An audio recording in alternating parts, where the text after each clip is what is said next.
Hey everyone, just before we get into the proper episode and the full interview, we just wanted to do a quick intro. We're talking to J'wad, a filmmaker from America who is has made a short film, and we go into depth about that. But if you're listening and you're curious and you want to see the short film, it's not out publicly yet because Jawad is still shopping it out to film festivals. So if you're curious, you can email or Instagram message DM Jawad, and he can send you a link if you're curious as to what the hell we're talking about. So we'll have all the links in the description for that. Also, if you're listening to this, the full video of the Zoom interview we recorded is all on YouTube. So if you're just listening to the audio now, you can go on YouTube and see the full video as well. And just quick content warning that there's a few F-bombs here and there in this episode. Nothing too egregious. Nothing, yeah, but it's just if you got kids around and they're Yeah, listening or yeah. something. But otherwise, all good. So yeah. Also, I don't know if we got the audio. Did you get Rosie at the in the end there? She was scratching on the No. door. Okay, good. Rosie Yeah, couldn't do that. insisted on being a part of it, which she always Yeah, does when there's a I Zoom that's episode. actually listeners and YouTube. Like, yeah, if you go to the YouTube, you can see Callum and Nathan's cat Rosie on the Zoom a couple of times. So She that's insists. She that's one insists. reason. That's one reason to She go over to the. she gets very upset if she can't be a part of the podcast. Yeah, she's like, what are they doing in there without me? Yeah. Yeah, and you can see our crazy Zoom backgrounds. Nathan's still got his Christmas one up from our Yeah. Christmas episode. James Yeah, respecting David Lynch, of course. yeah, gotta pay respect.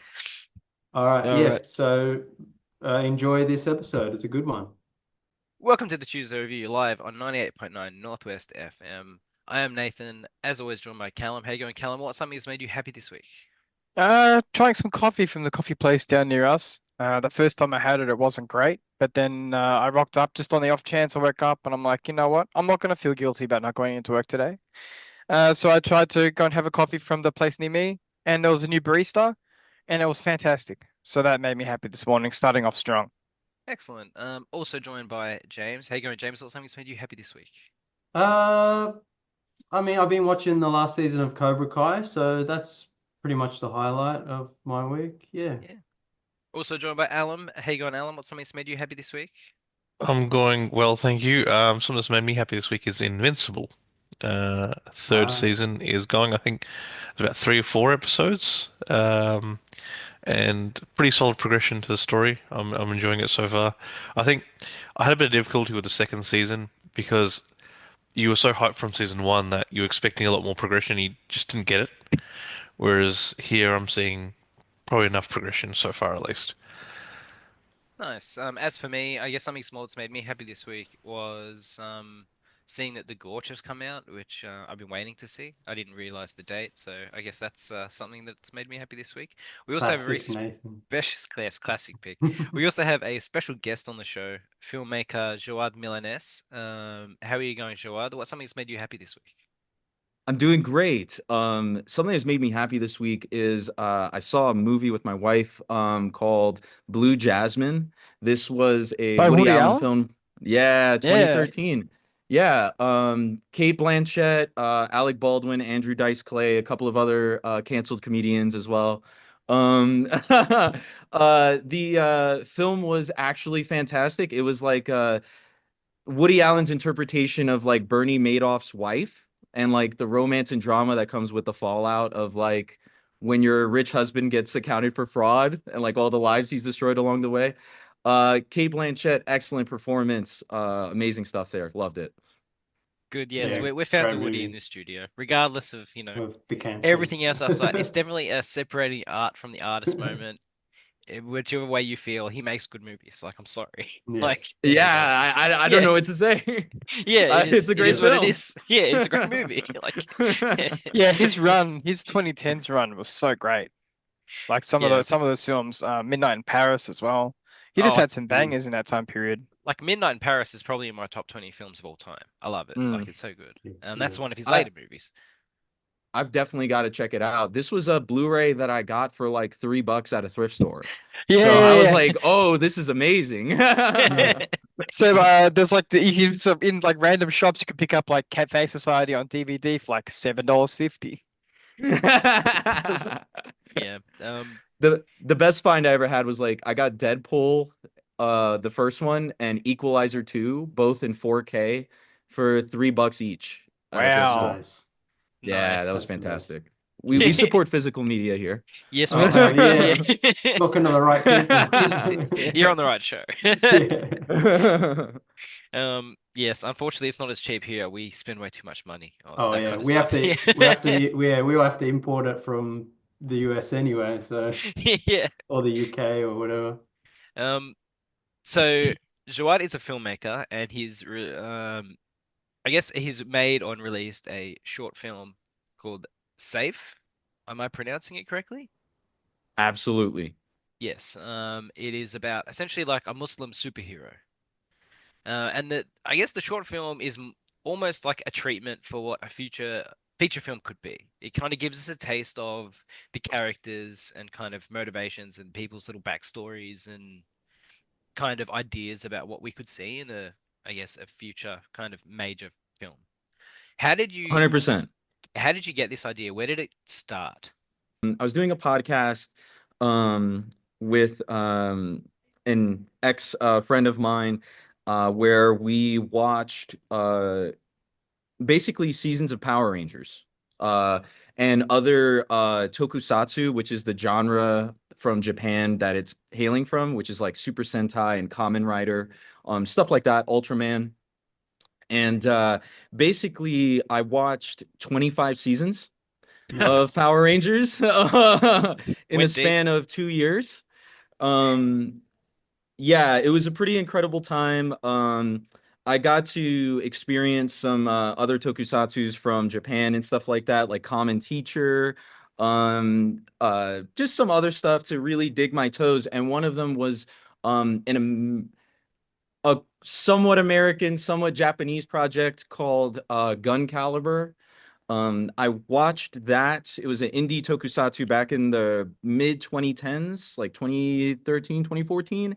And I watched another movie called Strega. And this was like summer 2021.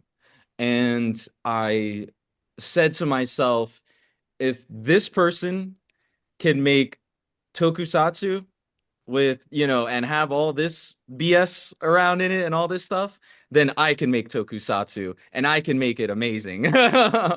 And so I set out at like summer 2021. So this was like, just for clarity, this was like COVID.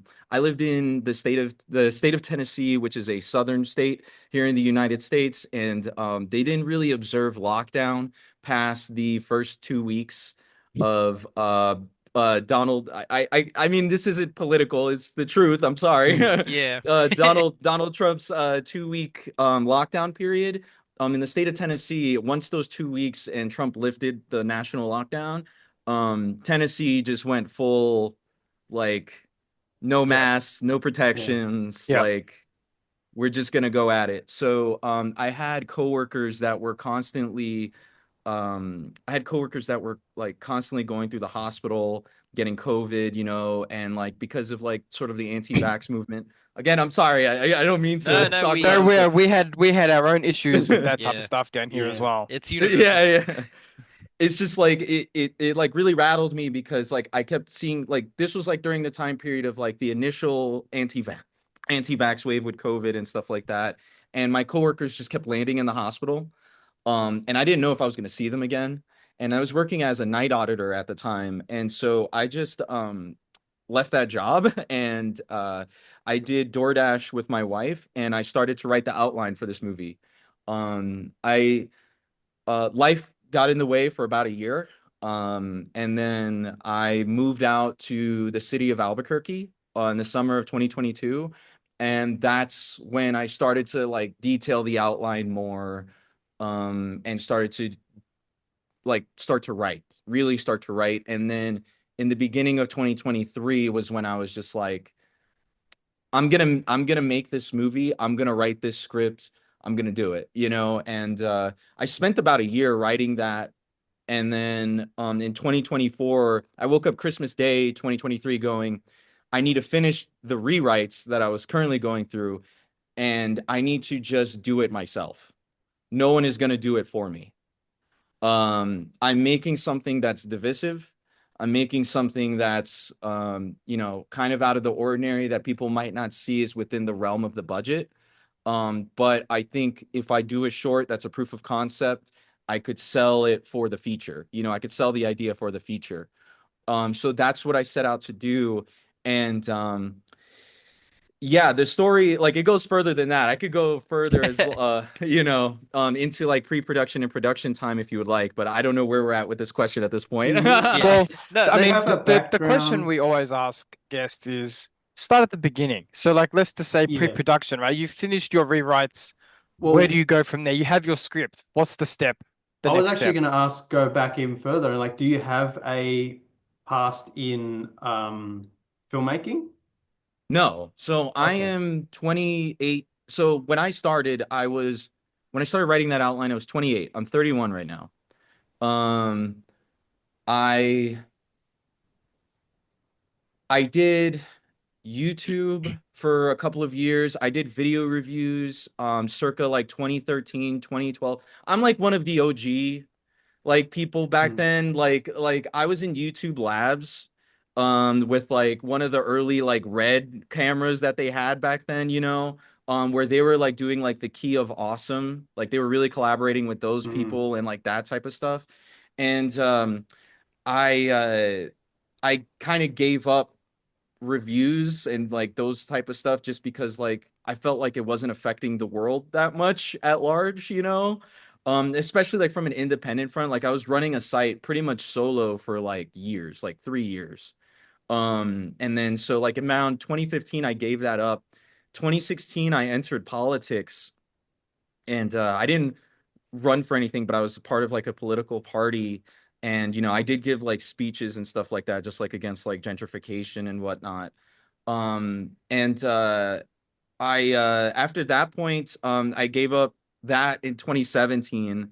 I just became very disillusioned. And then yeah, I kind of spun my gears for a bunch of years in Tennessee because I was moving states a lot. Like Mm. when I was in those YouTube eras with YouTube Labs, I was in New York. And then I moved from like New York to Florida, and then from Florida to North Carolina, and then from North Carolina I moved to Tennessee, and then from Tennessee to New Mexico, you know? And Wow. if you're in the United States, that's a lot of different landscapes, that's a lot of different types of people you're meeting. Mm. So I spent and I also kind of took to heart like one of the things that Kevin Smith said, which was just like, hey man, you kind of don't want to be like me, where like I write something fantastic or like pretty great early in my life, and because I've had no life experience outside of the one job I did as a gas station attendant, it's Yeah. really hard for me to come up with another banger. You know, so like I really took that to heart and spent my 20s living. You know, like Mm. I've been with my wife for over 10 years now. And that was my entire 20s, you know. And You know, that takes a lot of struggle, a lot of commitment and stuff like that. So like you know, I have these past experiences with all of that, but I drew like I thought, like, even if you want to go back further, James, like I thought I was going to be a computer programmer Mm. growing up. Like into my teen years, I was going to get like a degree in computer science. Like that's what I was going to do. It wasn't until I was 28 where I was so tired of seeing my coworkers and like going to the hospital and stuff. And I was just like, you know, it's not going so well on the learning programming front. It's not going so well on like the IT management front, because when you're an IT project manager, you're essentially just a firefighter for tech, and it Mm. sucks. And then so like I became really disillusioned with technology, with like all these other areas that, you know, I expressed interest in. And film was kind of like my way to be artistic again, because I got rid of that artistic bone in pursuit of like this scientific mathematic bone, you know, and this lot quote unquote logical bone, right? So filmmaking was my way to get back into the game. And so that's how I viewed it, as this is me expressing myself to my fullest, you know? And I think because I've lived the life that I've lived, I can like write like better scripts than I would if I was like 20, 22, 23. You know what I'm saying? Yeah. Yeah, 100%. definitely. Yeah, I think it's interesting too because we've talked to a few filmmakers and a lot of them are like, don't go to film school, or either they didn't go to film school or they went and they're like, don't go. So it's interesting to find out filmmakers' backgrounds of like, yeah, it's the way people get to making a movie. And Well, it's not yeah, like they it's not say like it that used to be. they say the Um, best film school is doing it, because Yeah. it's one thing to read it or see it on a PowerPoint presentation, but it's another thing to have a group of people in a room and figure out how to do it with your own two hands. Hmm. If you have an iPhone, you can make a movie. yeah, Yeah. we've If talked to you a have lot an of people. iPhone Yeah, and a MacBook, you can have an M1 MacBook Pro and an iPhone, and you can make a movie. Point blank. Nothing should be stopping you at this point. If yeah, you want to make it, you can do it. You just gotta it's just a lot of hard work. It's not easy. It's not easy. I don't know how else to say it. yeah, You can do it. You can do it. Anyone can do this, but you have to have like the dedication and the commitment to make it, and to make it good too, you know? Because like there were certain points where I could have just said, screw it, I'm gonna leave it how it is and keep certain things and be like more lazy about the editing. But like I really like dug my heels in and tried to make it the best that I can. And now I'm getting like compliments on like CGI and stuff. And I'm like, bro, I did all that CGI on my M1 MacBook Pro. Yeah. You know? Like yeah. I didn't have a big desktop Windows PC with the NVIDIA RTX 3070, you know what I'm saying? And Like I the great thing about like shorts like yours, and it's like, people make them all the time, short like proof of concept films, is you don't even need to have the best CGI, you don't need to have the best editing, because it's not something you're going to be putting forward to the Oscars. This is saying, look, here's my story, here's what I want to tell. This is just a launch pad for this dream that I've got. So you don't need to have the most showy product you can possibly imagine, because it's just you saying to people, look, guys, this is what I've got. And then hopefully people are exactly. interested in it. Exactly. Because at the end of the day, shorts don't make money. Like Mm. unless it's a documentary that talks about specific, topics and stuff, shorts don't make money. So if you're doing a narrative short, expect to not make any money at all and expect to just use it as your business card. Yeah. So Yeah. like that's how you should think about things in all honesty when it comes to shorts.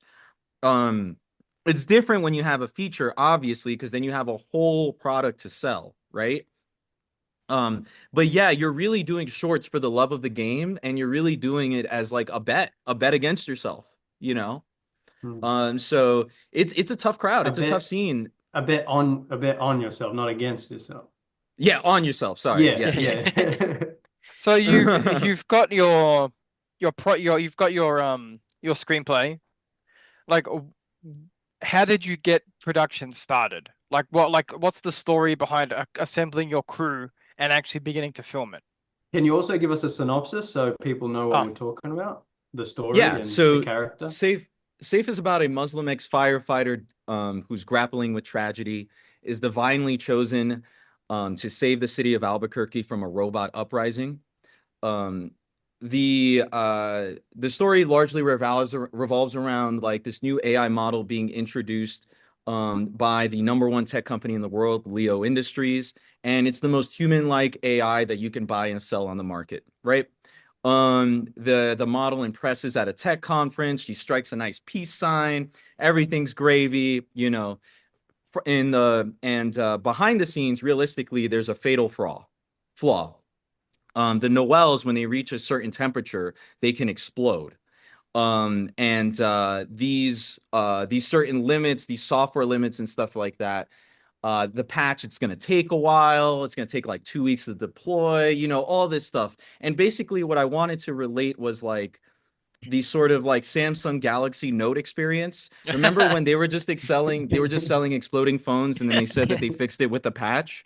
yeah, And yeah, then yeah. like weeks later, they were like, oh, wait, sorry, actually, no, that didn't fix it. We gotta, retract it. At the end of the day, that's kind of like sort of playing with people's lives, but on a bigger scale, right? Like now you've got like actual like walking bombs like going around, and sort of like and Safe, he's taken up this job as like one of those like prompters, which is something that's like new. Like I've had to sort of like do my research while I was writing the rewrites because I I was was actively researching this stuff too. I was surprised when I watched the short. I'm like, this must have been in production, for a while. Obviously, it just doesn't happen out in like a week, right? I'm like, I'm watching this and Yeah. I'm like, a prompt engineer. I'm like, that's fairly recent. Like, that's impressive. That's on top of the tech. Like, very very prescient to now. Yeah, and the fact of the matter is that it comes from real life experience. I got the Mistral Instruct 8 billion parameters model. You can run it on any computer. It's like, as long as it's got 8 gigabytes of RAM.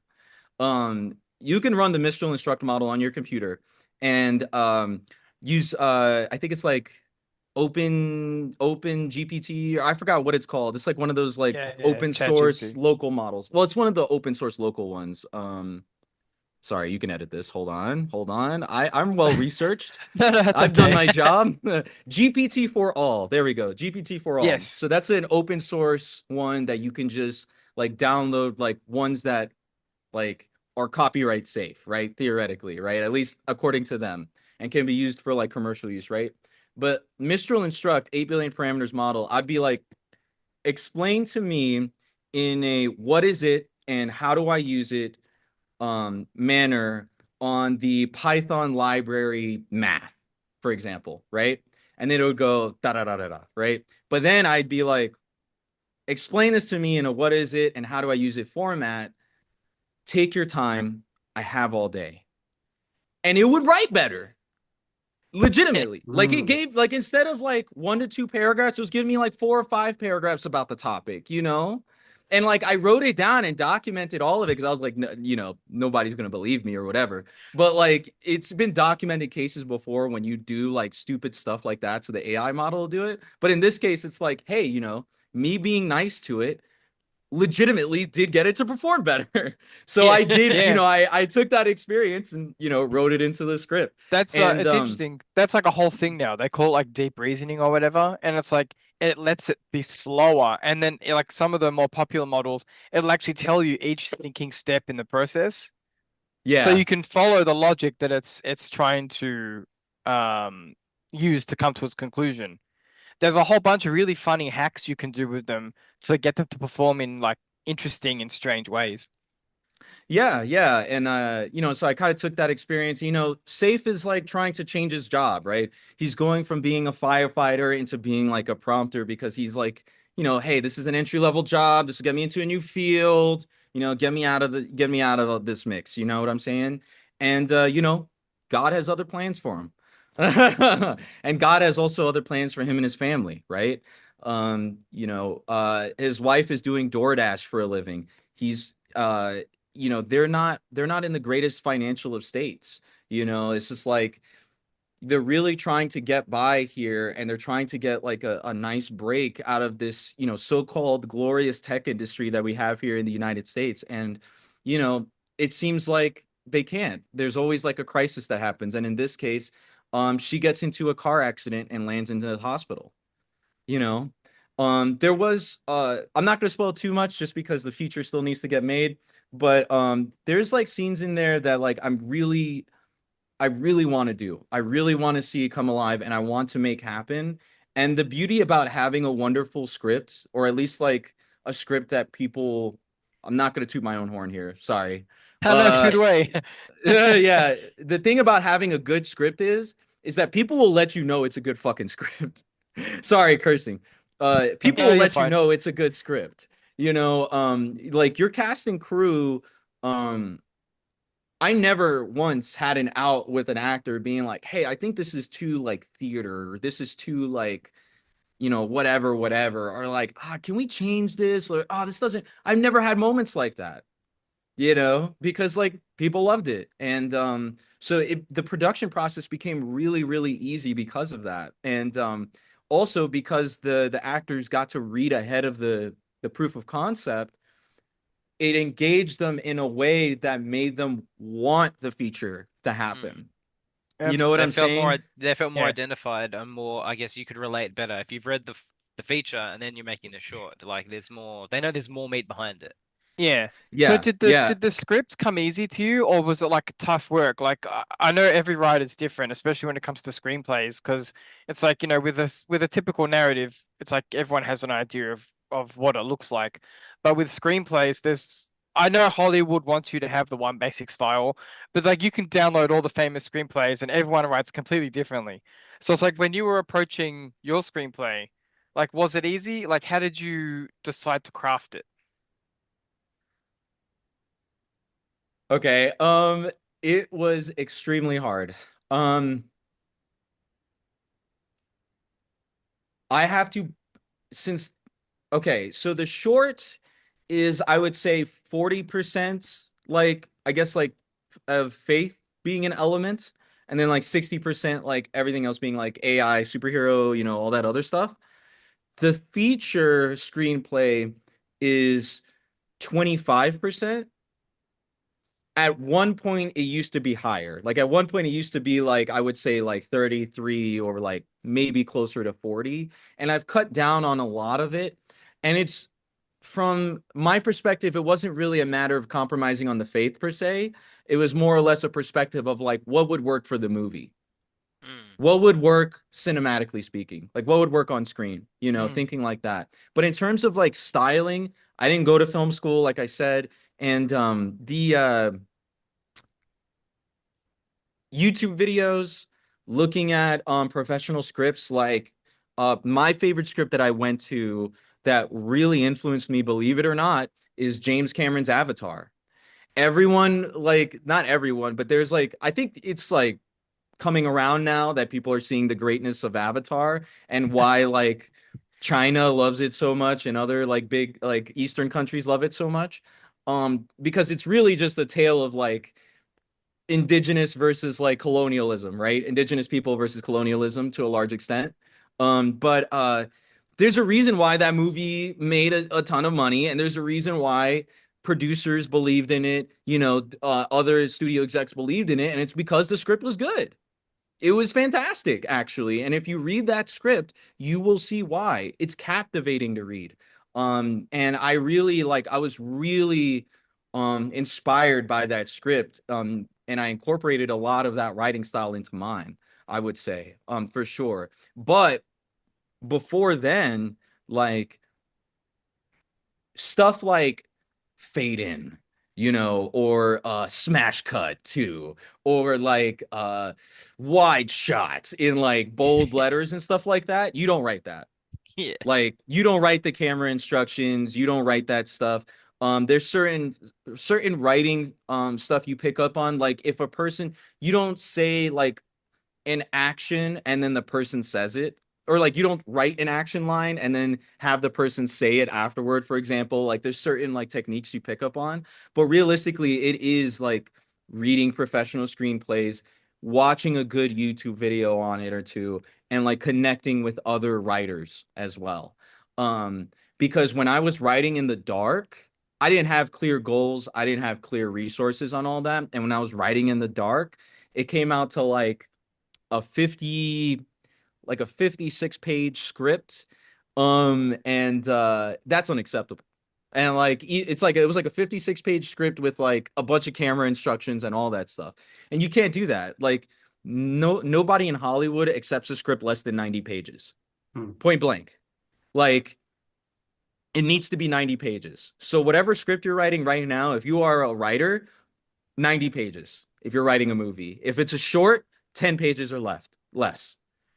Anything in the middle is so hard to sell to a producer, is so hard to like talk to people about it, because they won't take you serious. They'll look at that page count and just be like, you need to write more, or like characters aren't well described, characters, you know, like you'll start getting generic replies back because they'll just look at the page count and go, this person didn't like detail their characters enough or didn't detail the plot enough, you know?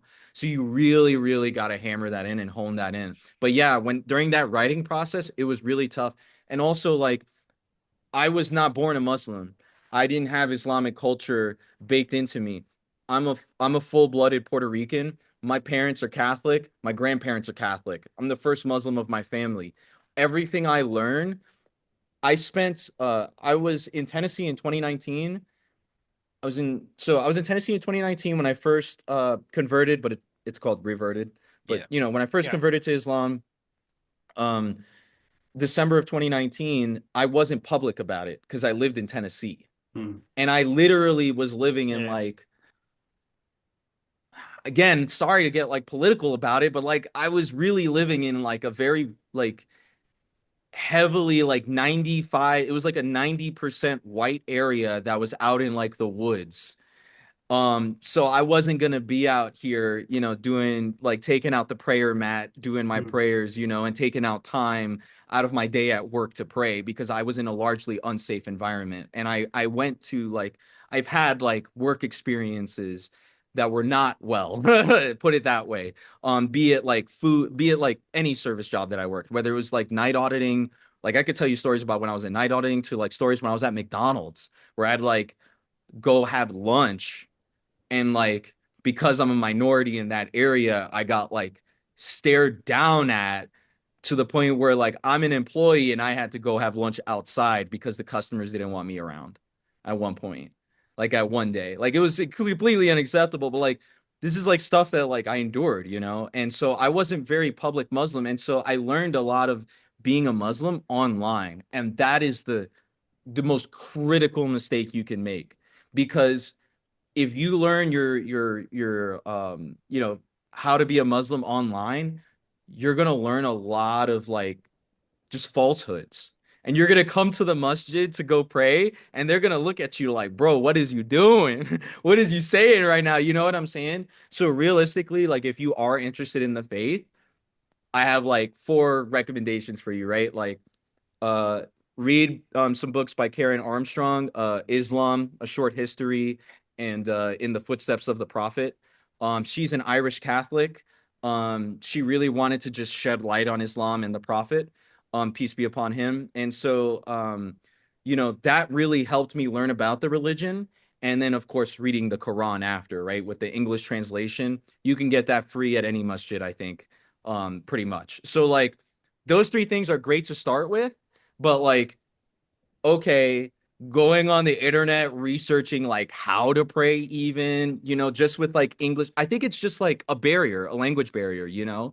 Like if I was writing in Arabic, it would be different. I'd be able to like learn closer to the source, right? But because it's English, I'm beholden to like Western influence and like sort of Yeah, westernization yeah, of yeah. these ideals and stuff, and they don't correlate to how it actually is when And I go also, to a like, mosque.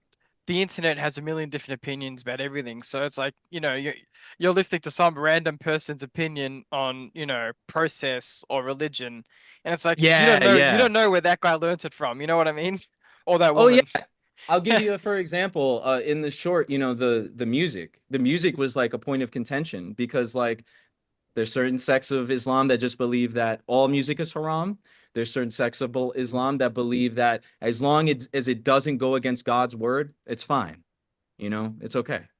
And like I'm of the latter, but you have people of the former like around me, you know, and then I'm out here being like, you know, I originally had a theme song that I worked with like a musician on. Her name is Lily Blue. She's a fantastic singer. She lives in Ecuador. Check her out. It's lilyblue.ec, I think, for her Instagram. Um, she she had a whole song written out in English, Spanish, and Arabic, and the only reason why it didn't come through was just because like I couldn't get it done in time, right? Like I needed the production value like higher for the theme song for it to sound good. So what I instead did was I took a nasheed, which is a vocal recitation of the first in this particular case, I got the vocal recitation of the first surah, verse, psalm, you know, gospel, you know, that stuff's Yeah. called, but in this case, it's called surah, the first surah the of the Quran. And when you watch the short and you know it comes on to the screen where it says the next day, and you see the mountain with the moon, you know, and all that stuff. Um, like that's a nasheed playing. Like you're listening to the Quran, and it's beautiful. It's beautiful. And then I did that because I was like, I need music for this, right?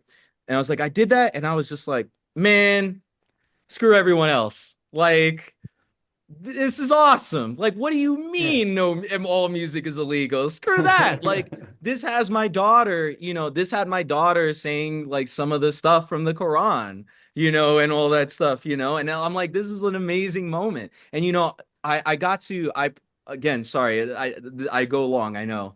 No, no, it's I got great. No, to no, yeah, that's what we want. yeah. I got to show my short to like there's an independent workshop here in the state of New Mexico, which is great, called IndieQ.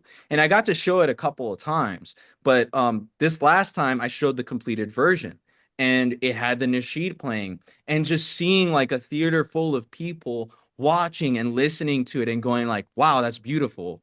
That was like an incredible moment of just like, holy crap, like I just killed some like Islamophobia in this room. Wait till I reveal it, And like we got to a Q&A section afterward, and I was like, yo, like, guess what, y'all? Like that beautiful thing that y'all heard, with the translated lyrics and everything, that's actually like the first surah of the Quran. It was a very enlightening moment. But yeah, even stuff like that. And then you'll go on Reddit about like how music is haram, and then they'll be like, this is, it's always funny being on, you'll see like a comment like this. It'll be like, it's always funny being on Reddit and learning about Islam or seeing this Muslim subreddit because like being in Indonesia in a Muslim majority country, we listen to music all the time. And I'm like, yeah, right? It fluctuates between person to person, people to people. You just Yeah, gotta make a choice, you gotta make a decision and stick with it, stand on your ground. you're never I, gonna make everyone happy. yeah. Ultimately, it's your Exactly. creative journey. Hmm. It's like Oh, Exactly. exactly. Obviously, like you said, you had certain troubles with racism or Islamophobia. Have you seen a a good response to this film from non-Muslims? And what's the response from any like of your Muslim friends or whoever who have seen the film?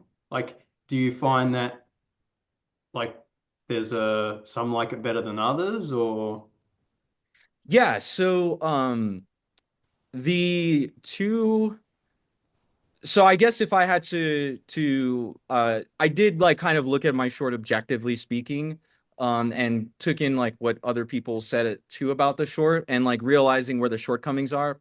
The cinematography, as much as like elite filmmakers be like, oh, the cinematography, like the shots were like it breaks 180 quite often. But truth be told, like nobody gives a shit. yeah, Like whatever it's works it's a works. it's a nitpick that like other filmmakers make, but like the Spielberg casual audience don't fucking care. Spielberg breaks the 180 all the time. No one cares because he's amazing.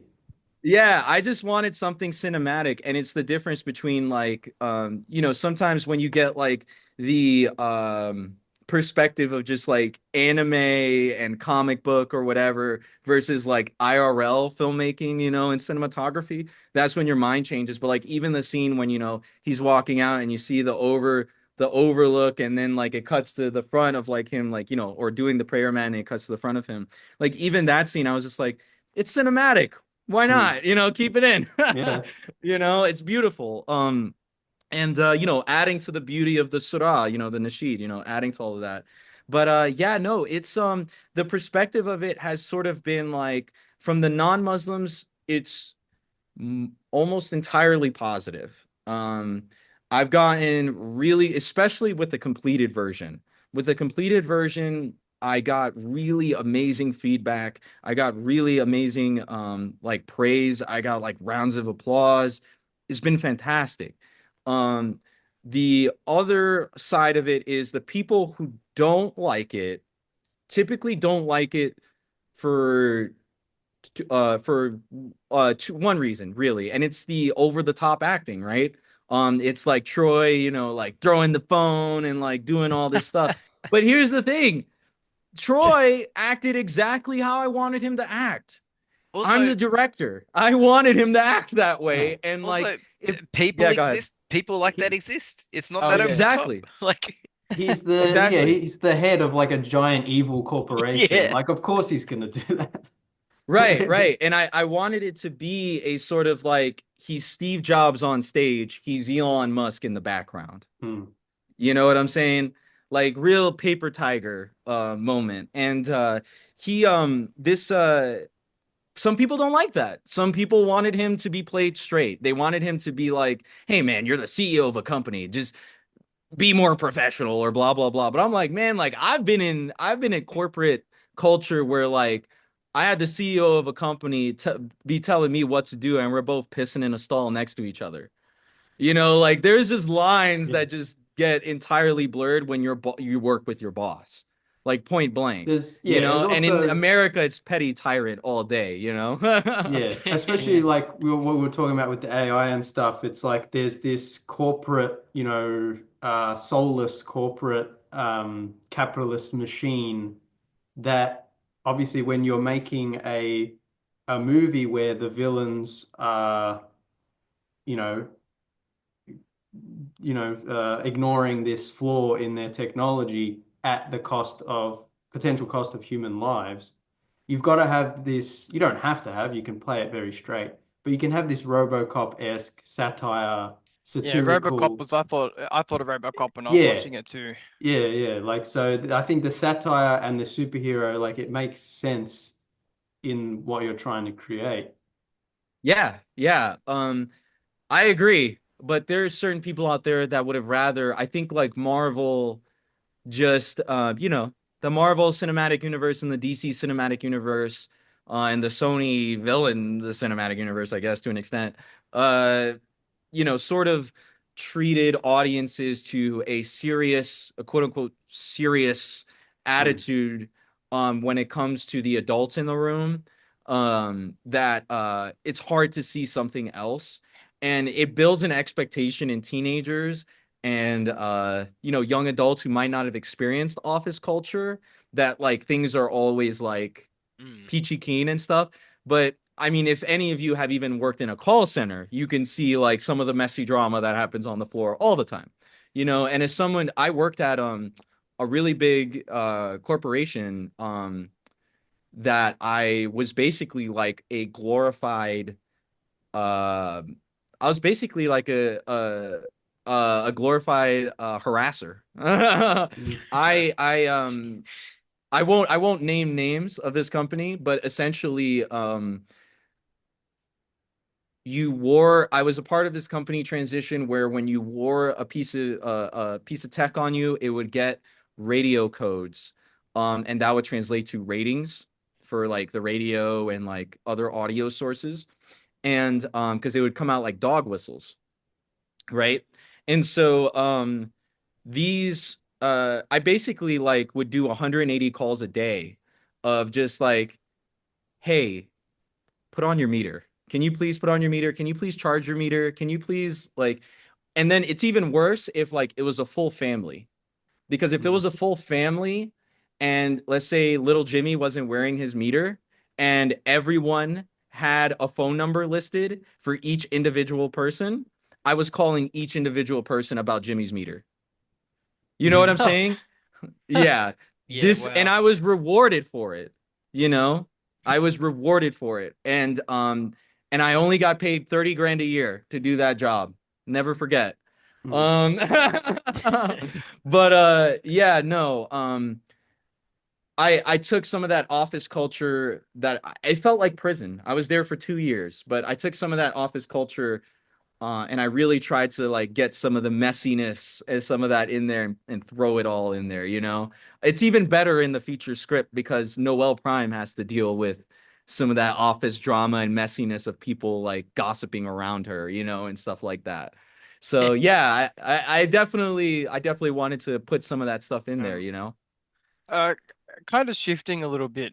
Um, there's not too many. I'm sure there's quite a few, if you know where to look, but at least in like the Western side of superhero movie and culture, there's not too many Islamic superheroes. The only one that comes to my mind is Kamala Khan, famously, and she was famous because she was the first big profile Islamic superhero. How do you when you were shopping your idea, or just maybe talking to people who are Muslim about your idea? was the response positive, or was there a "I'm not sure that's a good idea" kind of conversation? Because I find it so fascinating to watch your film to see a different interpretation of that idea. Because Kamala Khan is very much just a regular Marvel superhero who happens to be a Muslim, whereas your interpretation is Islam is a core part of his superhero identity. So like how did you go with talking to people about that concept before, filming, if you did at all? I just did it. Basically, I sort of analyzed the landscape, and saw what was wrong with the superhero industry, what was wrong with Kamala Khan, and what was wrong with like how origin stories are being treated now, that I wanted to sort of like make it genuine, authentic, and heartwarming, because at the end of the day, if you are a Muslim, if you are Muslim, you should be giving it up to God if you got a power. Like if you got a superpower that could benefit other people, or even just like in general, you got like an advantage or whatever, you should be giving it up to God. And like the thing is like when I pray, the shortest prayer that I do still has me saying Allahu Akbar 8 times. And here in America, that's used as a villainous war cry. So I wanted to flip that on its head, and be like, no, like, you're getting it wrong, America. Like, we fucking we say this shit all the time, and it's not because we're trying to wage jihad all the time, Like, you got it twisted. And so I basically just like took those things, and one other, I think probably I knew I could do this film when I watched 2 other specific films, which was Mechanical Violator Hokkaido. It's 77 minutes. It's free on YouTube. The director's cut is 77 minutes, so you're not even missing anything. Amazing movie, incredible what they did in 77 minutes. The second movie was Shin Ultraman, and Shin Ultraman in Japan had a budget of $8 million.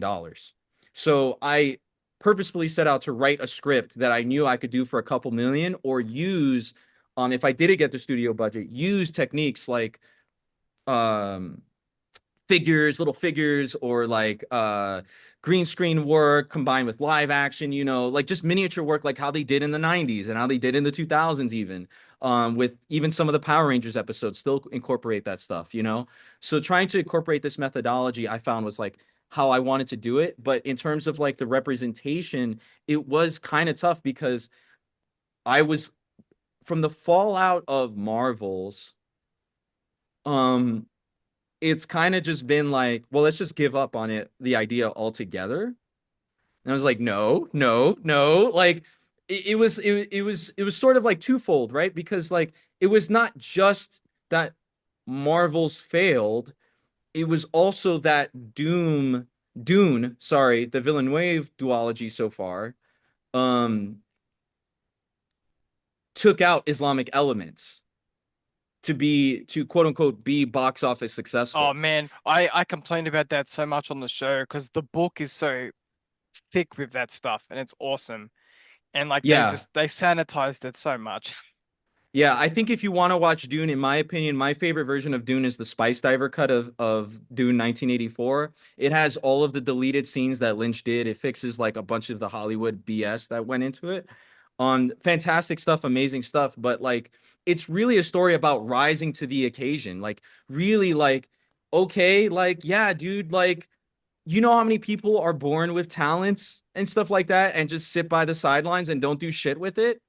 It's like, bro, you are born with these talents. Yes, you have these powers. Yes, you have this stuff. What the fuck are you going to do with it? Sorry. What are you going to do with it? Yeah. So it's like, it's more of that to me. It's more of like a prophetic tale of that, of like, God chose you. You were like, the Ben Gesserit didn't even have faith in you. Like, you are an anomaly in this whole entire system, and you have the chance to do right and to do good for the people. Now is the time, you know? So it's about rising to the occasion. And like, again, that's another reason why like this film sort of one of the inspirations for Safe as well is this film, because like I wanted that to be a thing, right? Like he's an ex-firefighter, he's chosen, you know, he sees an explosion go off in the distance. Like I want him to be like, okay, I seen what I have to do.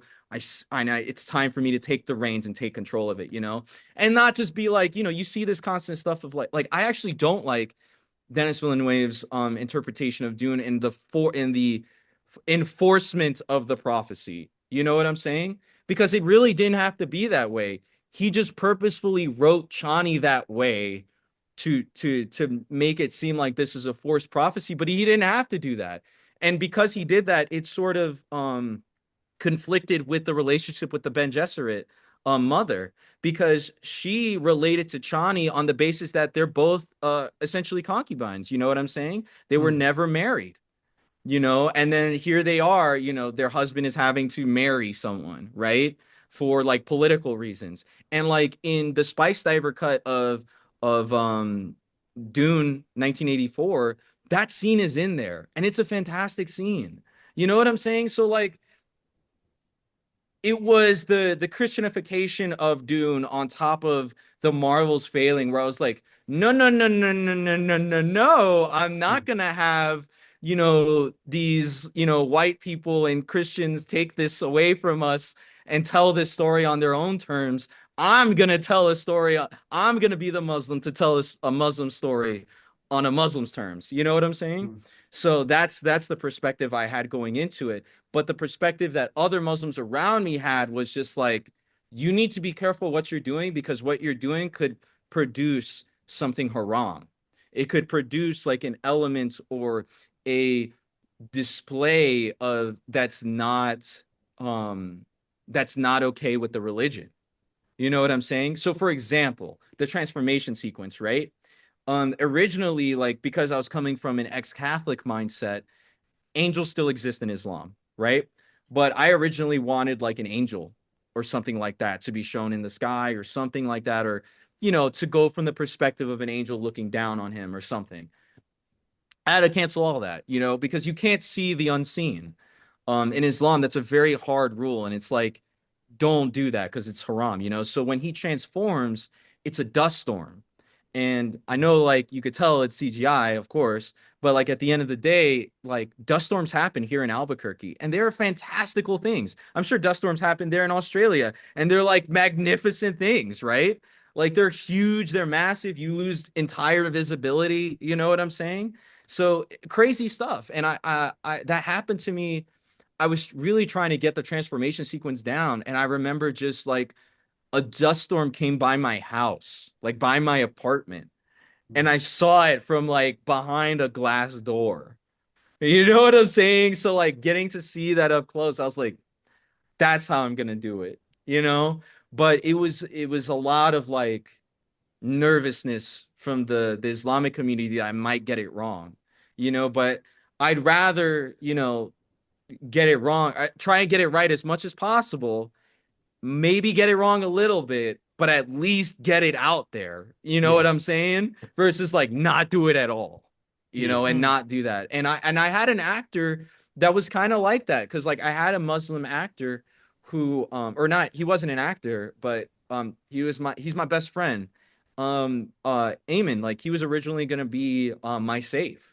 And he didn't want that pressure on him to be that the representation of being like the first non-Disney like Islamic superhero that's more true to the religion than any other superhero beforehand. You know what I'm saying? So it's a hard thing to process. You know, the actor that eventually came to that role, John, like he loved the role, he wanted to embody it, and he learned some of Islam, you know, to encompass this role. You know, he didn't convert or anything, at least not to my knowledge, but like some of his family was Muslim. So that's how he was able to relate to it.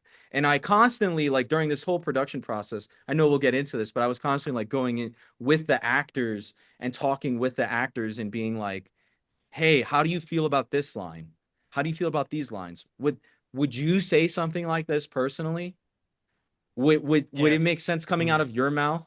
Because as a writer, like some of it could just be like it's you can tell like when a movie is written in the director writer's voice, where it's like Oh yeah, every yeah, yeah. line sounds like the same person. So like trying to make sure that each character has their own identity even further, even after the script's already like theoretically done, quote unquote, going into it with the actor being like, hey, like it takes me 2 seconds to change a line and then Mm, print it out again. You know what I'm saying? Why mm, not make the script better? Why Yeah, not constantly try and improve it, as it goes yeah. along? yeah. I again, we going back to saying like, people might not approve of the script from a religious background, but also in today's environment when you have, again, not to get too political about it, but you have like, we'll say the government saying we don't want DI, we don't want Yeah. the kind of like, ending the wokeness, we'll call it, right? And it's kind of just like maybe the reception people are already going to be a bit more vitriolic towards this just because of the environment online right now. Like you look at Twitter, Facebook, all the meta companies rolling back fact checking and kind of encouraging racist behavior and all of these kinds of things that we talk a little bit on the show. I won't get too political, but I'm like, oh, this also doesn't help a movie that deals with a faith like Islam. All right, it doesn't because people are going to see this and they're already feeling empowered to be a bad actor. I'm like, Mm. does that add another element to your journey with this movie? Have you found a difference in how people are, I guess, reacting or commentating, or does it give you pause?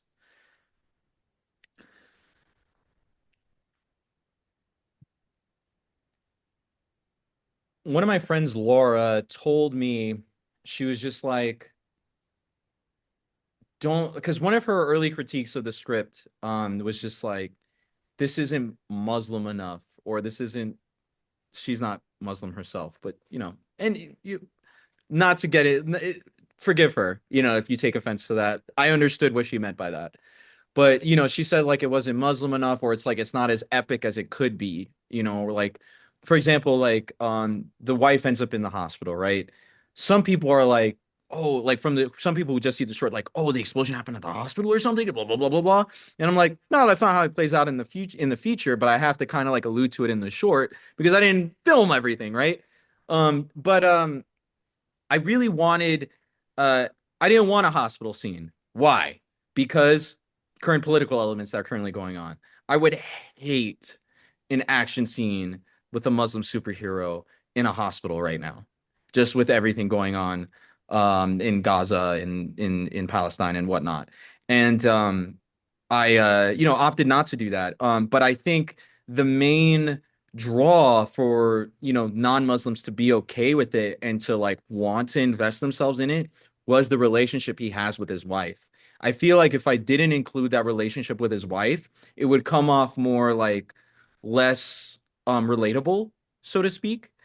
Because if he was like a lone gun, he would probably be like at the masjid more, at the mosque more. Then we'd have to like film more segments like that. And then that becomes more like alien to American life, right? Mm, But like if I can just bring about the Islamic elements in the relationship with the wife, all the better. And truth be told, like, I've had certain one of the questions I got about the short was just like, do I say words like that? Like, do us Muslims actually like incorporate certain words into our language, even if we're not speaking Arabic? And the truth be told, yes. yeah. Like, I've seen countless families that go like, Inshallah, this Yeah, happens.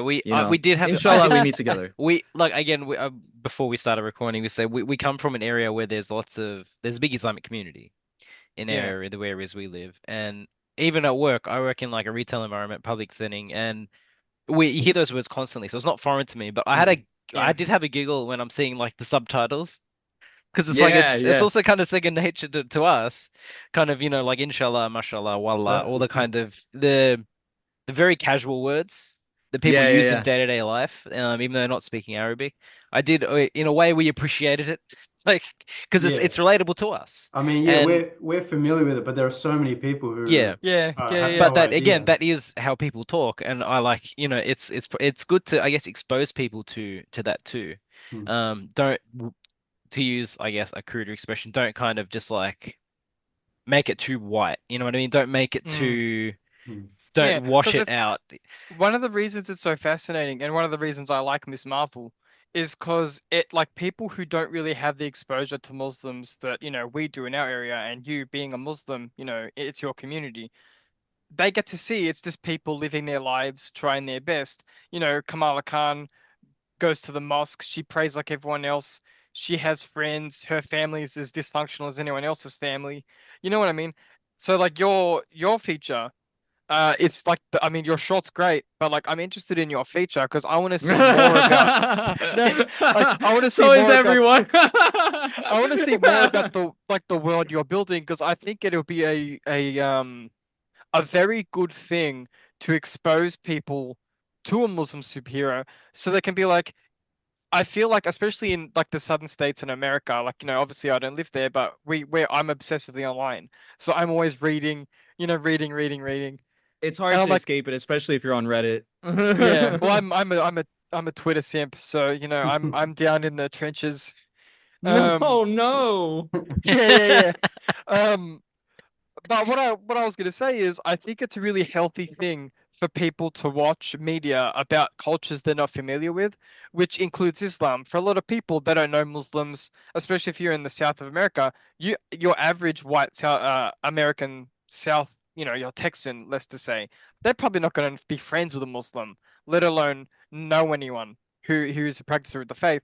So to see Kamala Khan and be like, oh wait, that's just like my daughter. They're like they don't go to mosque obviously, but it's the same thing.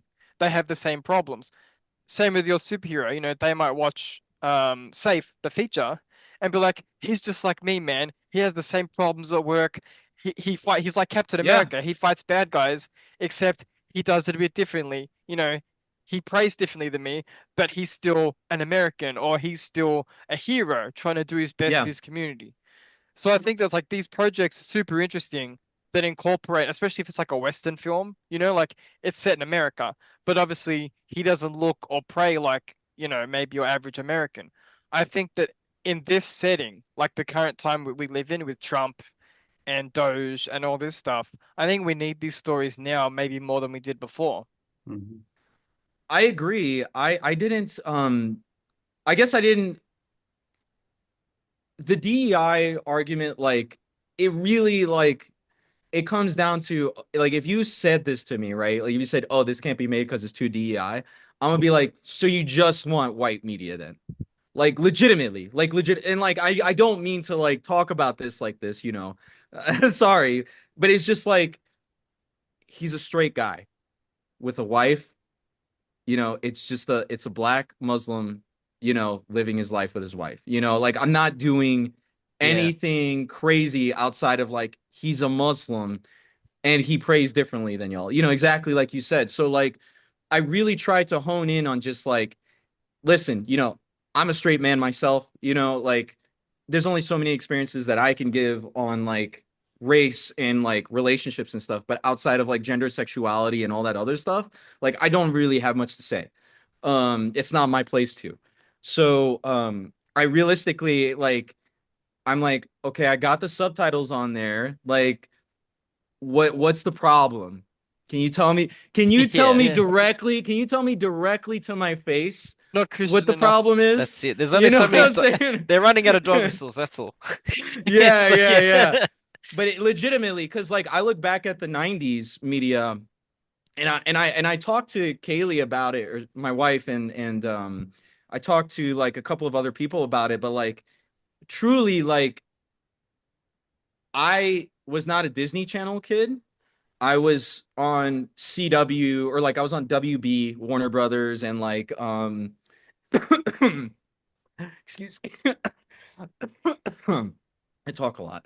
But anyways, like I was on like these like non-Disney networks, and those non-Disney networks, those shows had like black leads, multicultural casts, and stuff like that. So like, and I was getting more genuine representation that way because like minorities were watching basic television for the most part. Like premium cable to me was like super expensive, like anything above 99 channels when you were a kid in the 90s was like, whoa, dude, you're paying like $400 a month for cable, bro. You know what I'm saying? Like it's crazy talk, you know? So like a lot of the basic cable programming like had a lot of like diversity content that felt natural, felt real. Like it didn't feel like we were checking boxes. And I think just as time went on, it became more and more feeling like we were ticking boxes. But the problem back then too was just like you had a lot of white writers writing multicultural characters, right? But we had more instances of just like Hispanics writing Hispanic characters, you know, and stuff like that.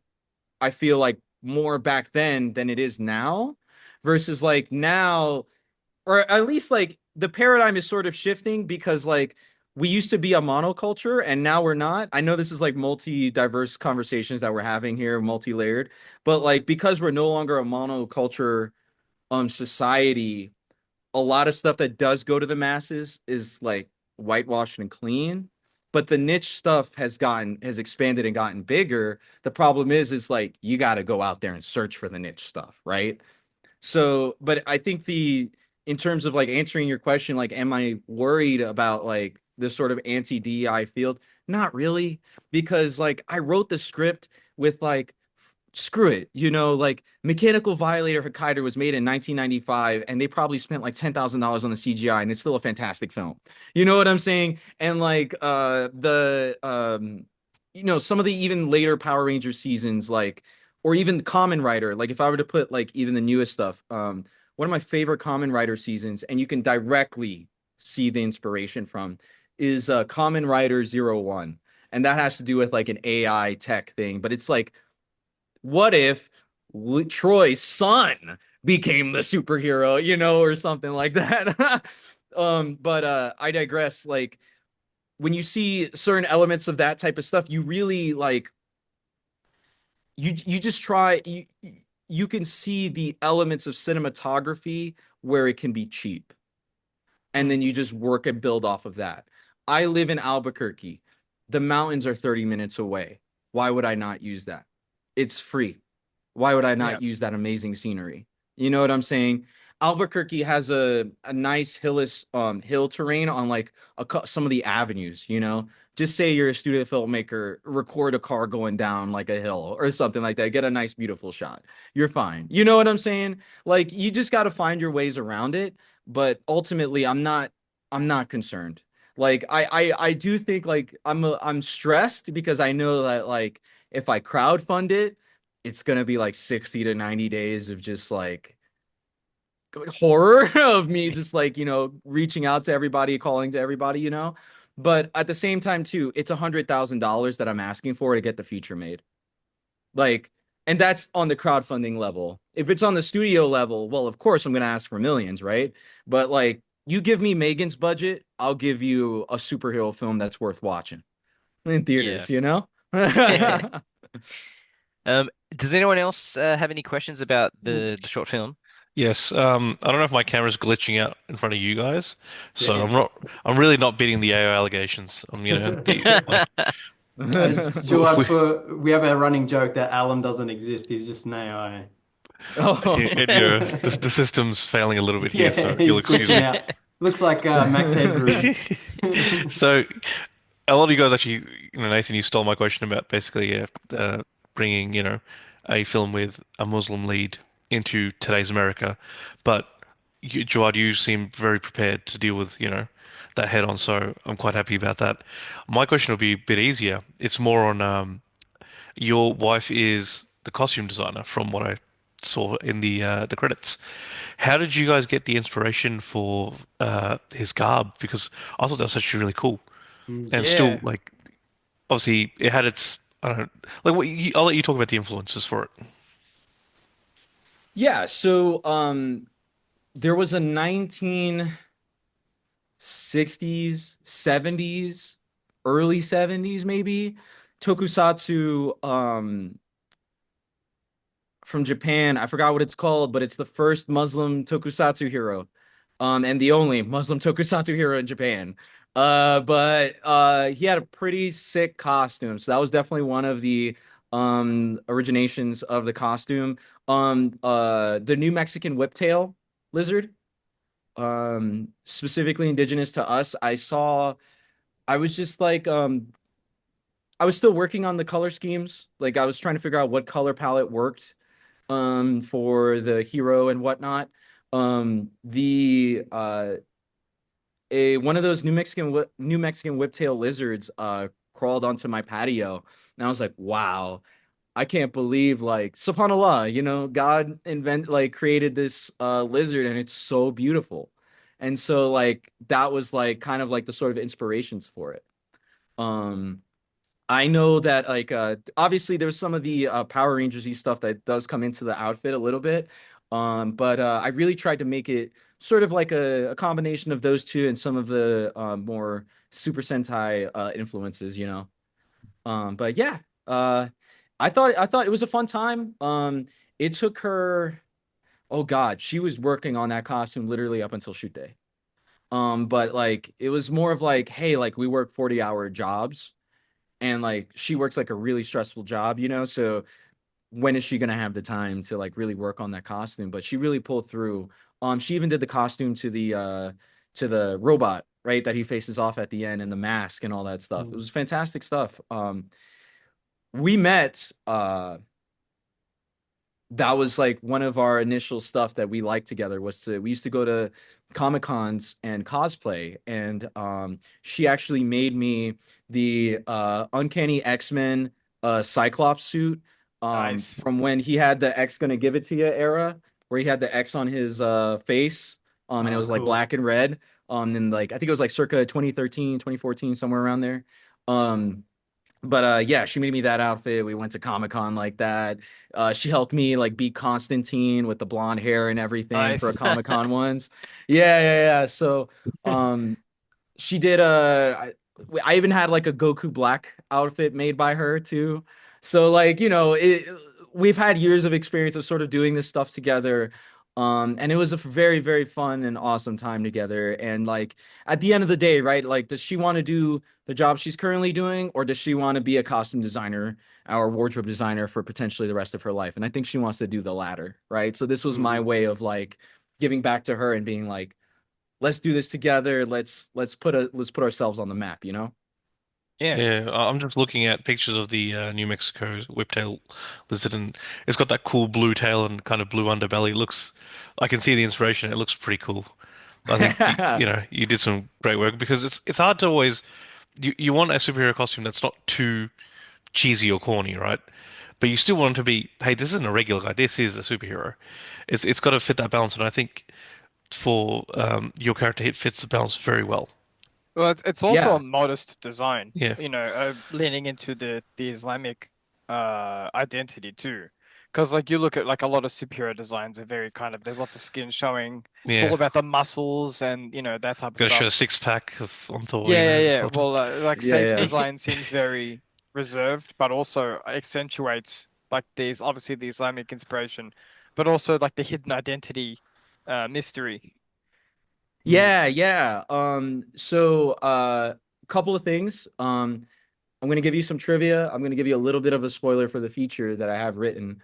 But so so a little bit of a tad bit of trivia. The scene where he rises up, he's like, "Fi sabilillah, I know what I must do."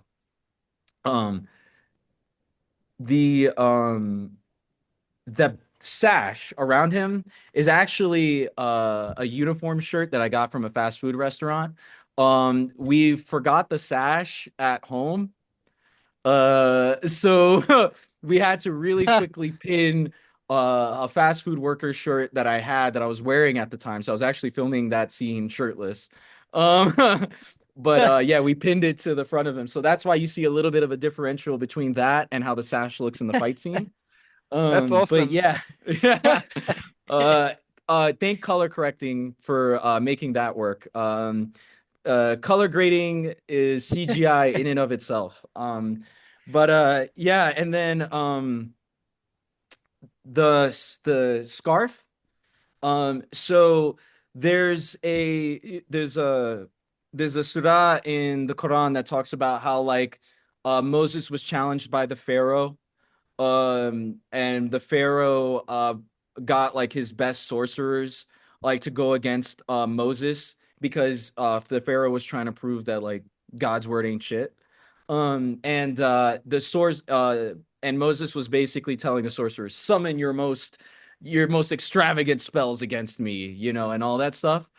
And the Surah says about Moses, and he throws down his staff, and his staff turns into a snake and eats all of the apparitions that the sorcerers were conjuring. And after that happens, the sorcerers fall to their knees and like submit themselves to Allah. And it's a wonderful story, and wonderful surah, and I wanted something like that in there. So what I did is I had like in the feature for the scarf, I wanted a snake to crawl up his leg and go into the scarf and straighten. And when pulls it out, he pulls out the snake. It turns out it's a sword, and it gleams That's in the awesome. sunlight, and it's like the sword of Islam, you know? That's cool. So yeah, no, a lot of great stuff with the costumes. Yeah, I really wanted it reserved. I did have a moment, like speaking about the reserve front, there's a part of like the prayer ritual where like you have to clean yourself, you know, before you pray. So, you know, if you're dirty, you have to like rinse yourself with like water and stuff like that. So, you know, you clean your mouth, you clean your hands, you know, your forearms and stuff and all that stuff. And I did have a scene where he took off his shirt, and you know, he puts the water over him, and you know, I was like doing it for the ladies, you know. um I did I did do something like that, but I just we just didn't film it well, and I didn't think it was in good taste, so I did cut it out. And so that's why the prayer scene, you see a lot of like it's just him, you know, you see him change shirts, but it's kind of just like implied that he's getting ready for prayer, you know. Yeah. So that's like one of those things, but I think like in terms of the feature, better cinematography, you'll see him taking off his shirt a little bit, you know, and stuff like that. But yeah, in terms Yeah. of the outfit itself, yeah, for sure. Thank you so much for the praise on the outfit, guys. My wife would be glad to hear that. Well, it's impressive work considering the limited budget, you know, because like what's so interesting about short films and indie films generally is that it's like old school filmmaking where, you know, you only have a limited budget, you've got limited resources, so you have to be creative with what you've got. Yeah, it's a tough time commercially for film too. Like even some of the biggest directors of all time are having trouble financing their films. David Lynch famously was was trying to convince Netflix to give him some money, and they said yes, and then they said nah. You know, so it's one of these things where it's like, what chance do indies have when even some of the titans of the industry, historically speaking, are also having these same problems. So it's one of these things where it's you versus, like you said, the programmers. Because like Yeah, Netflix will yeah. turn around and say, well, miscellaneous movie script number 35 will get 500,000 more viewers than original movie number 7. Yeah. Um, I did so come across. I think one of my cast members did go to Sundance, like just on his own volition, and he did speak to programmers. And he actually showed my short to some of the programmers, and they were like, "Wow," you know. But when he spoke to some producers about it, they were like, "You're gonna have to convince that there's a market." But when I tell people like the budget is so low, who cares? You know, at that point, you Yeah, know, yeah, Yeah. like that's yeah, why I'm just like, just get me in the door. Just get me in the door. I'll schmooze anybody, you know? yeah. Like no, I'll go in there, you know.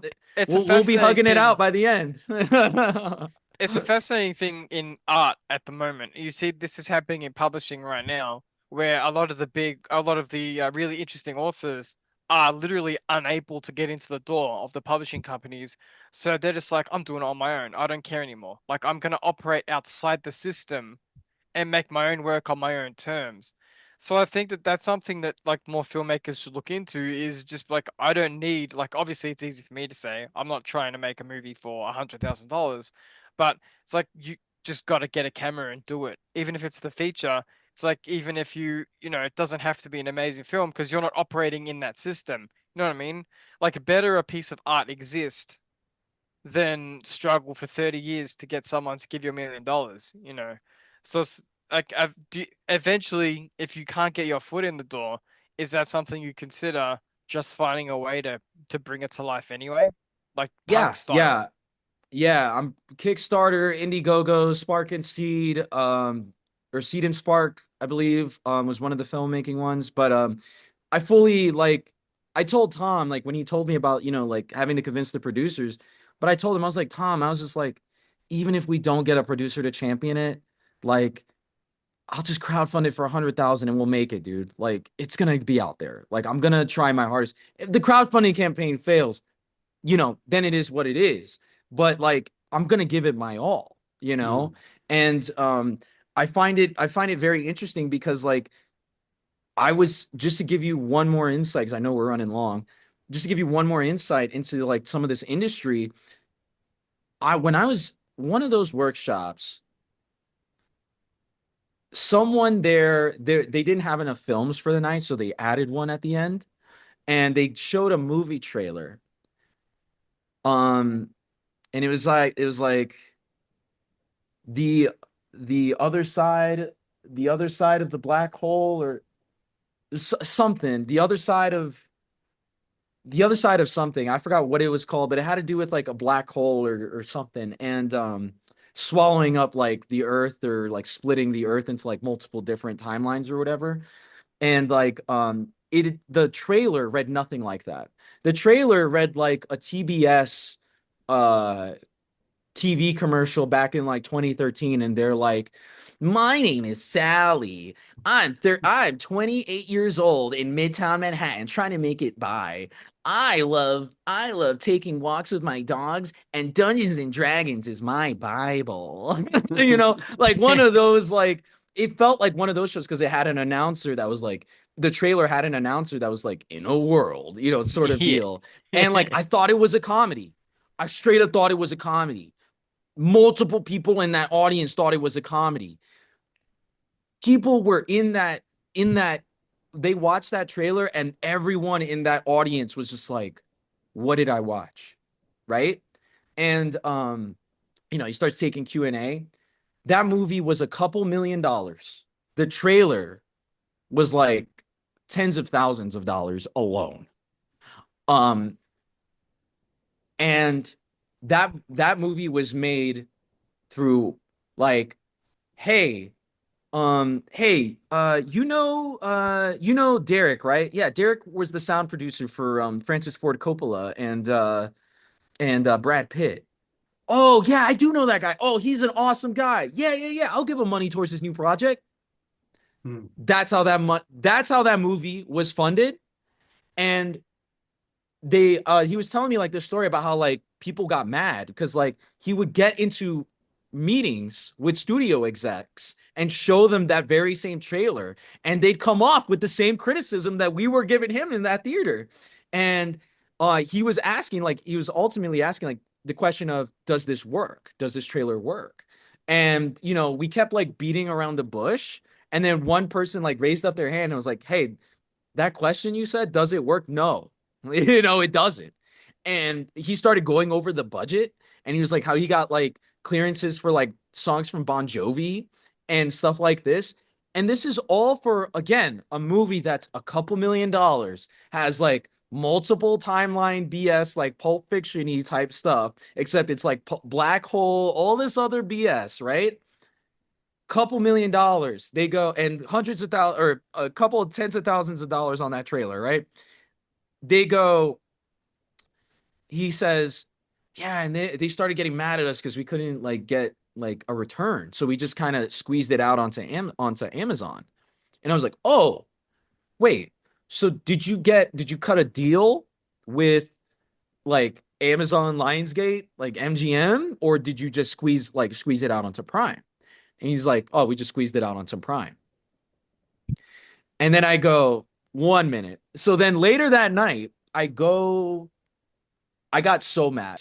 Me and Phoenix were like sitting in the car being like, wow, that trailer was not good. Like it was bad, and it was like tens of thousands of dollars, and like you have like struggling indie filmmakers in that room looking at you like, what the fuck? Like what's going on, And I went home, I did my research, and they did not make a I don't see how they made any profit on this movie. I don't see how people aren't still like trying to like get all of their furniture from their homes for their money. And like, I like, just like one of those like, the government took everything type deal. Like, I don't understand how like private equity hasn't taken all these people's like property and stuff, because there was no Amazon reviews for this movie.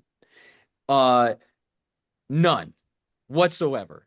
And it was on Prime for a while, and you could rent it for like $8 and buy it for 10. So at best, this movie made a couple $1,000s, but its budget was in the millions.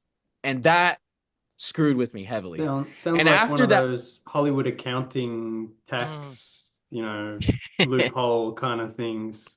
yeah, after I came off of that being like, if these people can make a bad movie, like a bad movie to the point where we couldn't even tell the log line from the trailer, um, with all of this money, we can make our movie. I see no reason why we can't.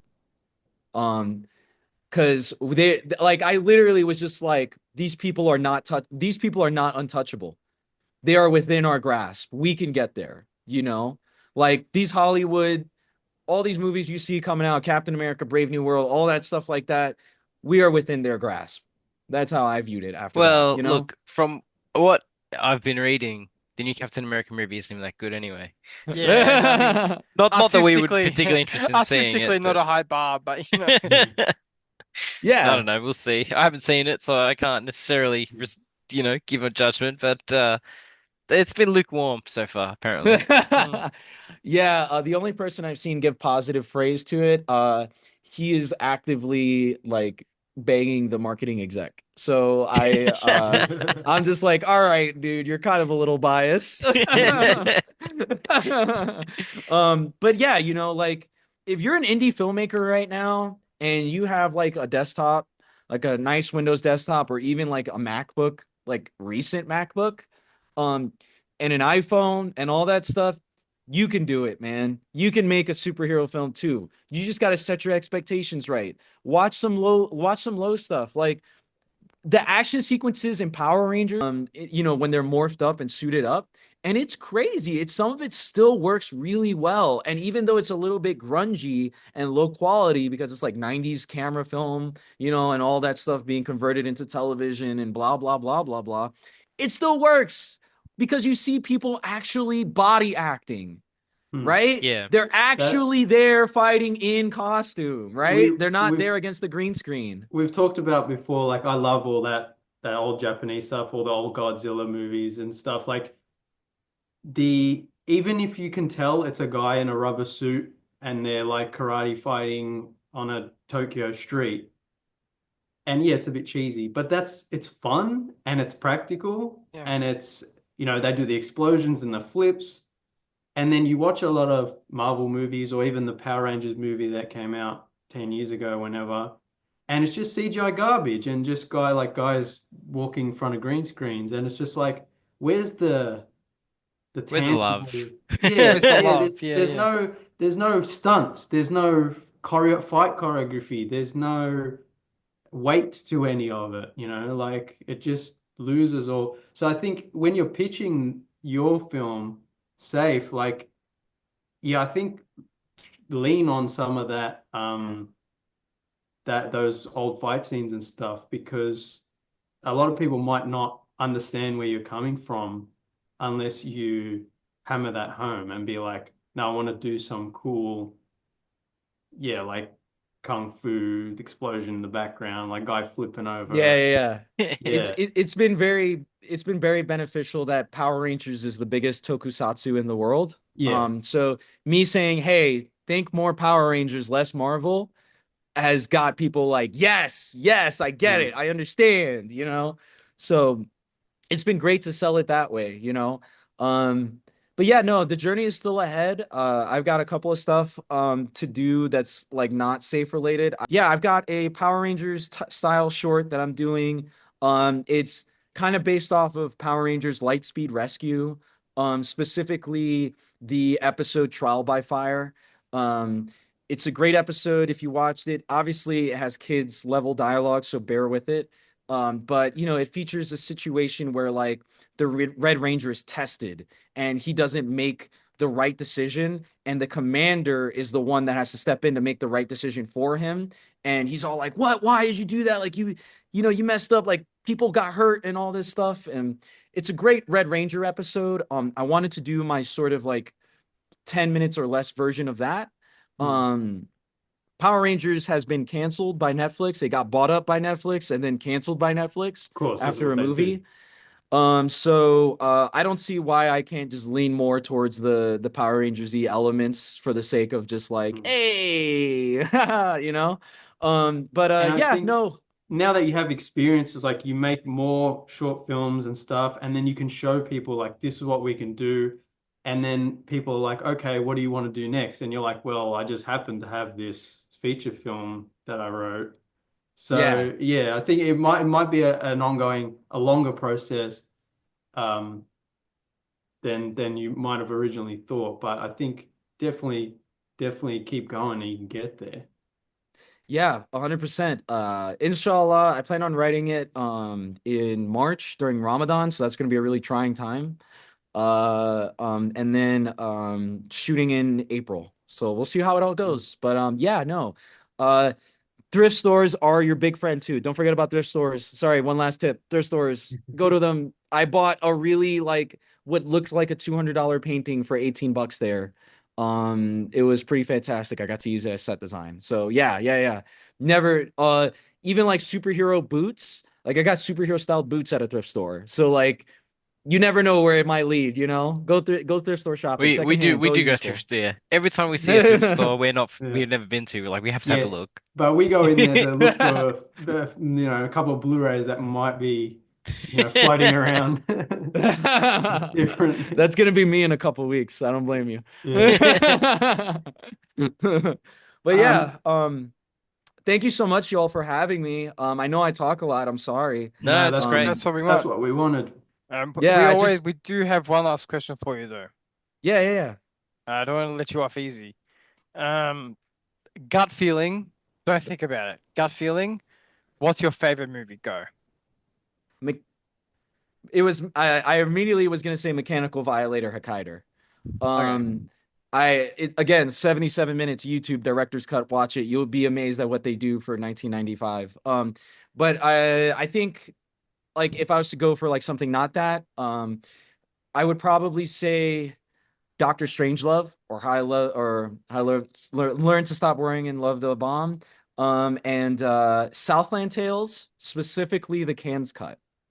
The Cannes cut of Southland Tales. It was a movie made in 2006 that was very misunderstood. You can watch the Cannes cut on I think archive.org while it's still there. I would get on it while you can because Yeah. archive.org's license is going up in March of this year. So and I don't know how the administration's going to deal with that. But yeah, definitely watch the Cannes cut if you can of Southland Tales by all means, by any means necessary. It was an extremely prescient film when it came out in 2006. And you're gonna look at that like this guy was like telling the future of like American politics, even down to like the Elon Musk stuff, even down to like all that. Trust me. It's one of the few films that The Rock doesn't play like this bona fide action hero in.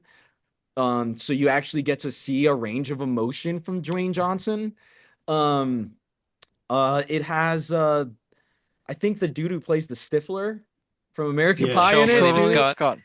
I think it might be Sean William Scott or it someone is. who the other actor. Okay, Yeah, okay, I think cool. he James played has got the two. poster of this movie on his back wall No, there. I watched it. I watched it for the first time last year. So he plays two characters, I think. Yeah. He's like twin brothers. Yeah, highly recommend the Cannes cut if you haven't seen it. But yeah, those are my favorite films. I also love RRR. That RRR was is a awesome. fantastic film from India. Yeah, I love that. That was really Yeah. good. I think, and then I think like the number five, like you have to be better than this movie to inch into my top four slots on Letterboxd is Hercules. Solid Which one? 90 The Disney one? the Disney 93-minute Okay. Hercules. Not the Arnie one. The Arnie one. No, Oh, the was that Hercules in New York or whatever? Yeah. No. Yeah, No. the Disney animated movie classic. That's a great one.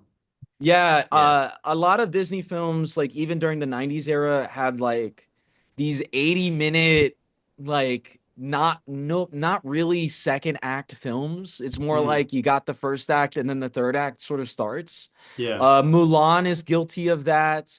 A Goofy Story is guilty of that.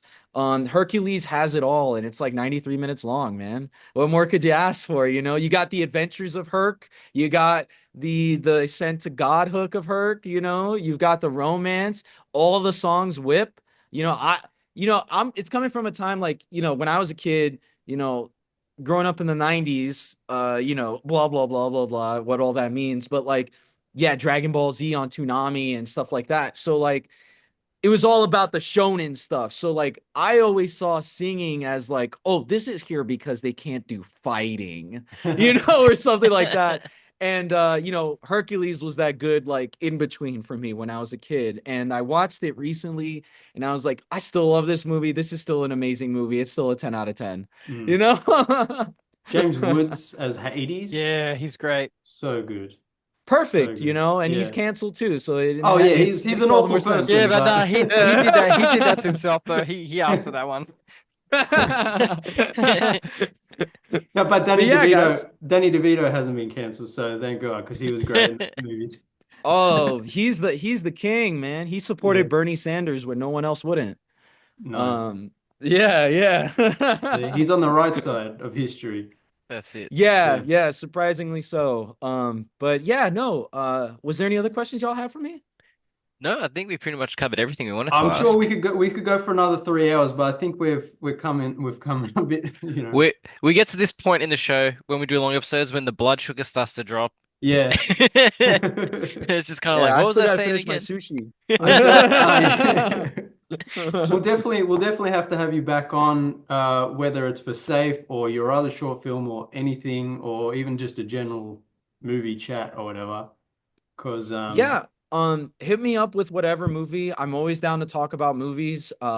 I interview actors, actresses, cast, crew of all kinds on my podcast, Breaking the Box Office. I just released my first episode recently with Angelica Torres. I have another episode with Tom Tierney that's gonna come out tomorrow. I got distracted with this podcast here. But yeah, it'll come out tomorrow with Tom Tierney. Um, and then I've got like 4 more episodes already in the can for that. So it's an active podcast. But in there I will also be once I get through those 6 episodes or so, I'm gonna start incorporating like more detailed movie reviews, kind of like how you guys do. Um, but yeah, if y'all ever want to collab on any of that stuff or whatever, I'm always down. I always support my Aussie friends. Y'all are really cool. Yeah, y'all have some interesting history. Like I didn't know like your prime minister like drowned at one point and he Oh was Harold yeah. like Holt, a yeah. labor Harold prime Holt, yeah, minister. no, he'll come back when we need him most. Yeah. Like Aquaman out of the Yeah, water. Jump out. Yeah, Well, y'all are pretty cool out there. we would be remiss actually. There's one last question. Now, you're from or live in New Mexico or have done. Have you ever visited Roswell?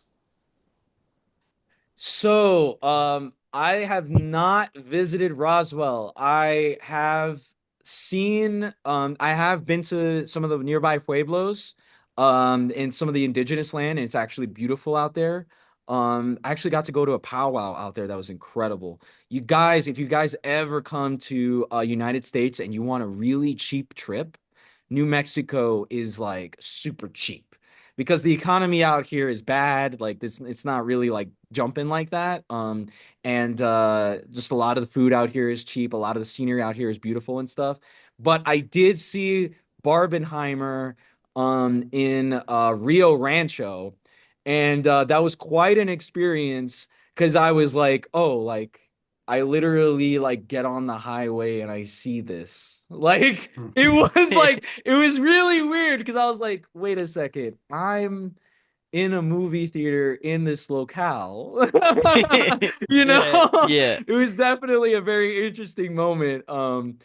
I'm personally not that big of a fan of the film though, but yeah, it was a pretty Yeah. good experience. I definitely think it's a movie that you watch when you want to test your sound system and your home theater system, you Mm. know?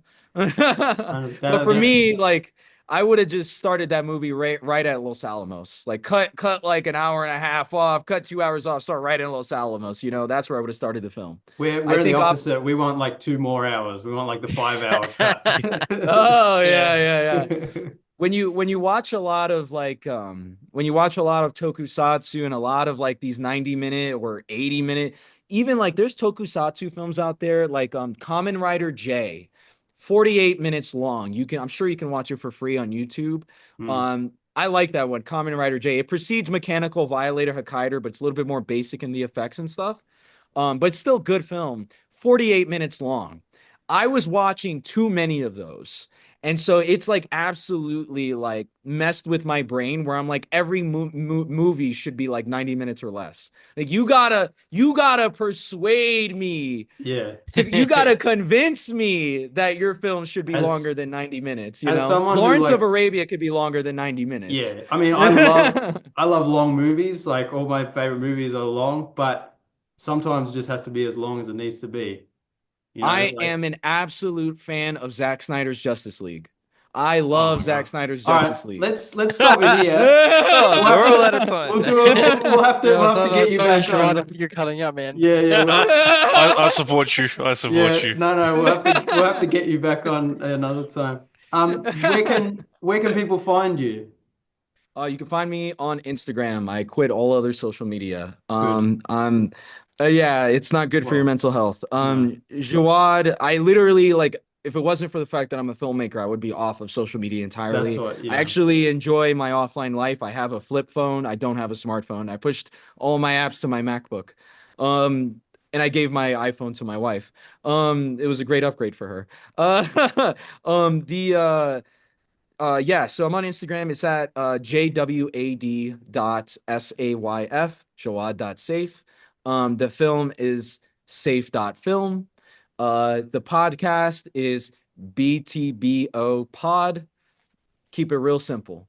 Um, if you want any more inquiries on the movie or you want to send me an email about it or something like that, you can email me at J'wad, JWAD, at safe, SAYF dash films.com. And I check my email every day. So yeah, 100%. Yeah, thank you guys so much for having me. It was a pleasure. No, Yeah, thanks thank for you. having a Thanks for coming. conversation with us. Yeah, no, thanks again for coming and having a conversation with us. It's been a good time. I hope you've enjoyed it.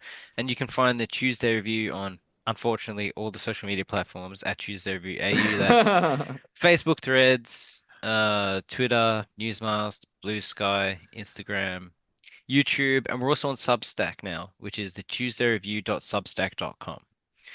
We've We're been also on telling people delete Twitter and the meta platforms. Follow us on Blue Sky and Newsmast, Yeah, which seem to be less problematic for now. for now. We're also on Letterboxd. I'm Nathan B underscore 90. I'm I'm Callum Tuesday. I'm Channeldrifter. And I'm Alum20. And Jawad, you're also on Letterboxd. Yes, Jawad AM, JWAD AM.